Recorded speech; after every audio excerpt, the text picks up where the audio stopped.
সুপ্রিয় দর্শক আসসালামু আলাইকুম। চলে আসলাম মজাদার নতুন আর একটা পিঠার রেসিপি নিয়ে। আজকে আমি আপনাদের দেখাবো তেলে ভেজে পুলি পিঠা। এই পুলি পিঠাটা খুবই মজার। আসলে কয়েকদিন হয়েছে আমি কোনো বড় ভিডিও পেজে দিতে পারতেছি না, শরীরটাও অসুস্থ। অনেক ভিডিও করে রেখেছি ভয়েস দেওয়ার জন্য, আর ভিডিওগুলো ছাড়া হচ্ছে না, তাই আজকে আপনাদের সাথে শেয়ার করতেছি এই পুলি পিঠার রেসিপিটা। প্রথমে আমি নারকেলটাকে সুন্দর করে ভেজে নিব। নারকেলগুলো দিয়ে দিলাম, দিয়ে দেবো এখানে পরিমাণ মতো গুড়। মিষ্টিটা আপনাদের পছন্দ অনুযায়ী দেবেন। আমি পরিমাণ মতো গুড় দিয়ে দিলাম।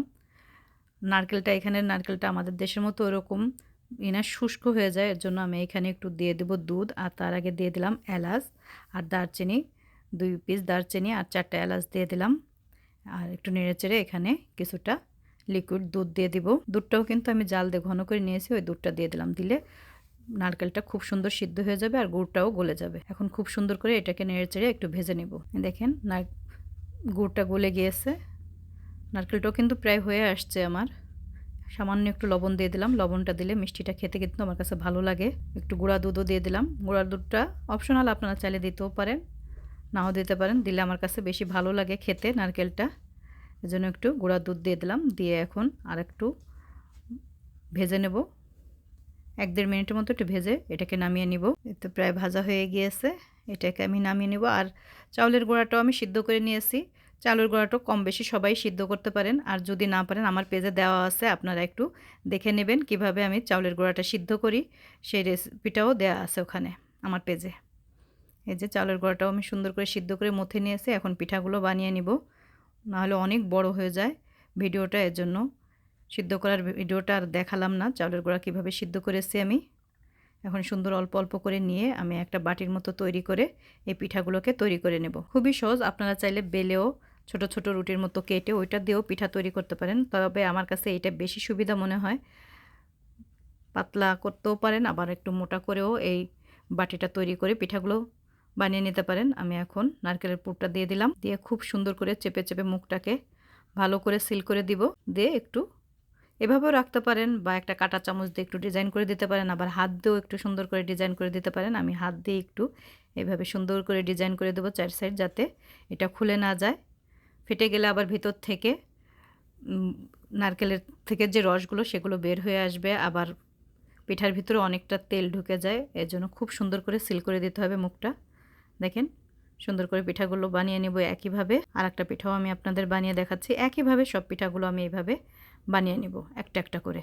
খুবই ইজি আর খেতে কিন্তু খুবই ভালো লাগে। আপনারা অবশ্যই ট্রাই করে দেখবেন। আমরা তো সিদ্ধ করে খাই এই পিঠাটা, সিদ্ধ পুলিটা কিন্তু বেশি তৈরি করা হয়। আসলে আমার বাসায় আবার সিদ্ধ পুলির থেকে এই ভাজা পুলিটা বেশি পছন্দ করে আমার বাসার সবাই। আমার কাছে আবার সিদ্ধ পুলিটা বেশি ভালো লাগে। এক একজনের এক এক রকম রুচি।